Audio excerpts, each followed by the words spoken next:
Bien le bonjour à toutes et à tous. Voici l'avant-dernière vidéo de la grammaire égyptienne du Moyen Empire. C'est la leçon numéro 41 qui s'appelle l'interrogation. Dans toutes les langues, dans un dialogue, il existe deux formes d'interrogation. L'interrogation globale et l'interrogation partielle. L'interrogation globale est l'équivalent de « est-ce que ?».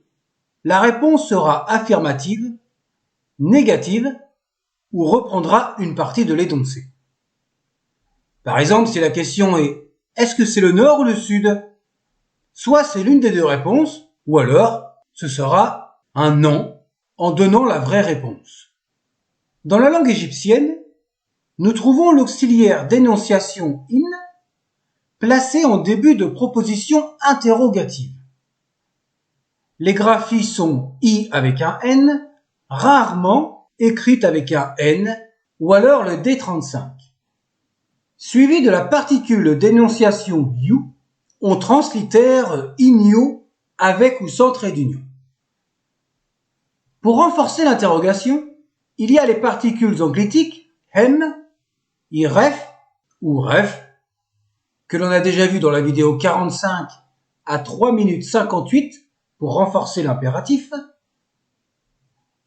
et une particule spécifique à l'interrogation ter, plus les variantes ter et ti, et deux graphies supplémentaires rare, qui sont dues simplement à une confusion en hiératique, du R à la place du T.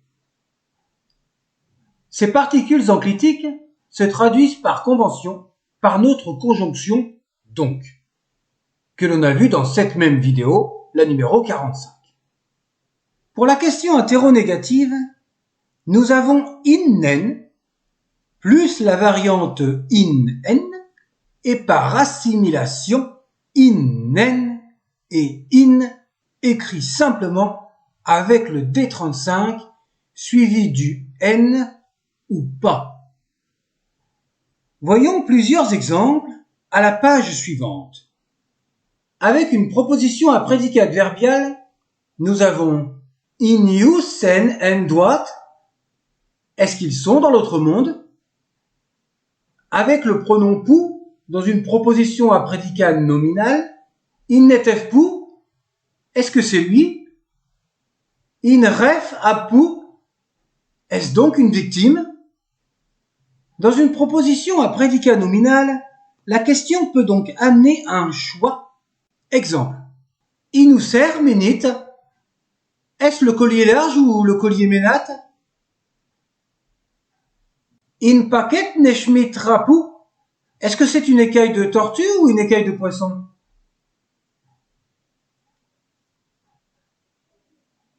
Avec une forme verbale comme le progressif qui exprime une action en ce moment, nous avons par exemple Inuek herma yaher iretsendet.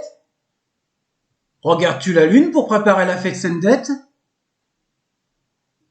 Exemple à la aoriste pour exprimer une action qui se répète.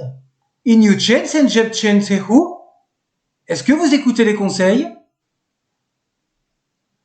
À la forme de l'accompli que l'on traduit par convention et abusivement par un passé composé.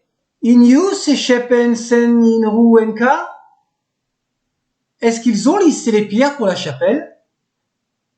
Pour faire simple, ce sont toutes les formes verbales que l'on a déjà vues qui seront précédées de in pour former une question. Mais ça, c'était la partie facile pour former les questions. Dans la dernière vidéo de la grammaire égyptienne, la suivante, nous parlerons des pronoms interrogatifs. À bientôt!